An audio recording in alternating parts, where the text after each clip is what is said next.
On July 14, 2023, WHO aspartame me diet cokes లో use చేసే sugar ని పాసిబల్లీ కార్సినోజెనిక్ అని లిస్ట్ చేసింది. సో డైట్ కోక్స్ వల్ల నిజంగానే క్యాన్సర్ వస్తుందా? అసలు బ్యాక్ స్టోరీ ఏమైందో ఇప్పుడు చూద్దాం.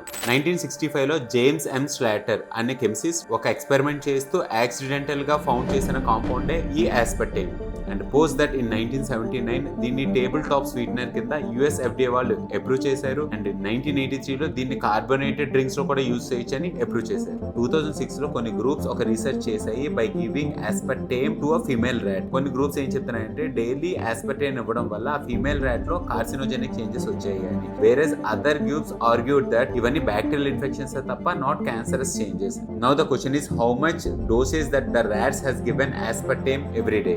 నార్మల్ గా FDA సేఫ్టీ లిమిట్ aspartame ఏమి ఇచ్చింది అంటే 50 mg per kg of your body weight అని ఇచ్చింది. అంటే ఒక 70 kg పర్సన్ తీసుకుంటే 3500 milligrams of aspartame per day తీసుకోవచ్చు అని. ఒక డైట్ కోక్ లో it has 200 mg of aspartame. So 18 cans of diet coke is absolutely fine అన్నమాట. ఇది పక్కన పెడితే ఆ ర్యాట్స్ కి 5000 mg per kg of body weight of aspartame ఇచ్చారంట ఆ రీసెర్చ్ లో, which is equivalent to 26 sodas of diet coke. So dosage అనేది చాలా important. And in 2006 American association of cancer research ఒక లాంగిట్యూడినల్ స్టడీ చేసింది which shows that there is no correlation between cancer and aspartame. And finally WHO aspartame ని పాసిబల్లీ carcinogenic అని list చేసింది తప్ప cancerous అని ఎక్కడ లిస్ట్ చేయలేదు. And second important point is ఇదే లిస్ట్ లో you also have red meat, working in night shifts and your mobile usage. Last లో ఈ aspartame ని ఇంక్లూడ్ చేసింది. సో ఇక్కడ నేను మీకు డైట్ కోక్స్ తాగండి అని ఎంకరేజ్ చేయట్లేదు. Anything in moderation is absolutely fine అని నేను మీకు చెప్తున్నాను. అండ్ ఇప్పుడు క్యాన్సర్ అయినా సరే it's not a single factor, it's a multifactorial. Don't panic. Stay healthy.